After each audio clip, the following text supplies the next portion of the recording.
Respect your parents. தகப்பனையும் தாயையும் கல்யாணம் ஆனாலும் சரி ஆகாட்டியும் சரி, கல்யாணம் ஆகி நீ அம்மா வீட்டுக்கு போயிருந்தாலும் சரி, இல்ல கூட்டு குடும்பமா இருந்தாலும் சரி, உன் தகப்பனையும் தாயும் கனம் பண்ணு. உங்க அப்பா அம்மா போன் பண்ண உடனே எடுத்து அப்பா அப்பா வை வை வை வை சொல்லாத. உங்க அம்மா போன் பண்ணி எங்கடா இருக்க, அம்மா வை வை வை சொல்றேன் ஃப்ரெண்ட்ஸ் கூட இருக்கேன்னு சொல்லாத. கனப்படுத்து.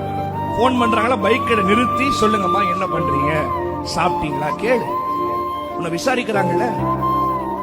உனக்கு ஒரு பிரச்சனைனா உன் ஃப்ரெண்ட்ஸ் வர மாட்டான், உன் குடும்பம் தான் வரும். நீ ஆக்சிடென்ட் ஆகி ரோட்ல விழுந்துட்டீங்கன்னா உன் ஃப்ரெண்ட்ஸ் காசு தர மாட்டான், உங்க அப்பா தான் தலையை பிச்சுக்குவாரு என் பையனுக்கு ஆபரேஷன் பண்ணணும். உன் ஃப்ரெண்ட்ஸ் வர மாட்டான். போன் பண்ணா வை வை வை வைப்பா எடுக்காம மிஸ்டு கால். உங்க அப்பா அம்மா கூட மிஸ்டு காலே உன் ஹிஸ்டரியில் இருக்க கூடாது. ஒரு போன் பண்ணா நிறுத்தி அடுத்த செகண்ட் அடிச்சு கேளு. ஏன்னா ஒரு நாள் வரும் உங்க அப்பா அம்மா போன் நம்பர் இருக்கும், ஆனா உன்னை விசாரிக்க உங்க அப்பா அம்மா இருக்க மாட்டாங்க.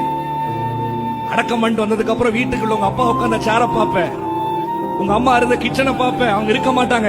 சாப்பிட்டியான்னு உன்னை உண்மையா கேட்கறதுக்கு ஒரு மனசு இருக்காது. இருக்கும் பொழுதே அவங்கள ரெஸ்பெக்ட் பண்ணு. கற்பனையிலே மேலான கற்பனை உன் தகப்பனையும் தாயையும் கனம் பண்ணு. Download ShareChat.